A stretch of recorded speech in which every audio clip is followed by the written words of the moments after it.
Hi everyone, welcome to Module 1, and also welcome to the course. For this week, we're going to be building the foundations of economics. And what I'm going to do with each of my instructor guidance videos, I'm going to go through what's required each week. And if you have any questions, please let me know. Also, I'm more than willing to pre-grade any of your work if you would like to send it to me through email. And I can also provide additional resources as well. But for this week, we're going to be looking at evaluating the difference between macro and microeconomics. Macroeconomics is going to be focused on economy-wide policies, whereas microeconomics is going to be focused on individuals and businesses and how they make decisions within markets. You'll notice that economics is dealing with the concept of scarcity.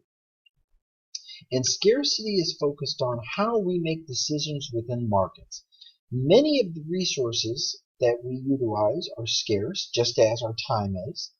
And the more scarce an item is, if we look at, for example, water or diamonds, you'll notice that diamonds are more scarce. Given that diamonds are more scarce, they're going to be more expensive. And that is one key indicator of how we can determine scarcity. So when we look at scarcity, we're looking at how we're making decisions. And we look at making our decisions based upon scarce resources or our limited resources. So for this week, we're going to be looking at different economic systems. Also, we're going to be looking at countries and how they determine trade. And trade is based off of comparative advantage, whereas comparative advantage is looking at who has the lower opportunity cost, whereas the absolute advantage will be focused on who can actually produce more. So you have comparative and absolute advantage, and countries would rather have a comparative advantage rather than an absolute advantage.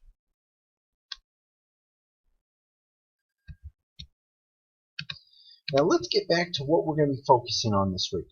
For this week, you have your discussion board. And some of the key things with the discussion board that I'd like you to focus on is with your initial post, you want to make sure to have an APA formatted in-text citation and reference to support your work, because that's very important. Now, your first post is due by a specific day. If you review the course calendar and my announcement, it will initiate the first day that it's due, your initial post. Now, with your peer responses, you can respond to any of the questions that I ask any students or any of my general questions, or you can respond to your peers, as those will all count as peer responses. The first thing that you have to do is you're going to be completing the MyEconLab work. Now, you'll notice that I have the course ID listed on the home page or the announcement page. If you're struggling to get into the MyEconLab, please make sure to contact the Pearson Help Desk, as they will be more than willing to assist. They control all access to this. So you have the MyEconLab, and you have the discussion board for this week. Make sure to also review the late policy.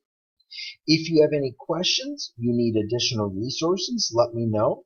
But I look forward to working with everyone in the course, and I look forward to a successful course as well.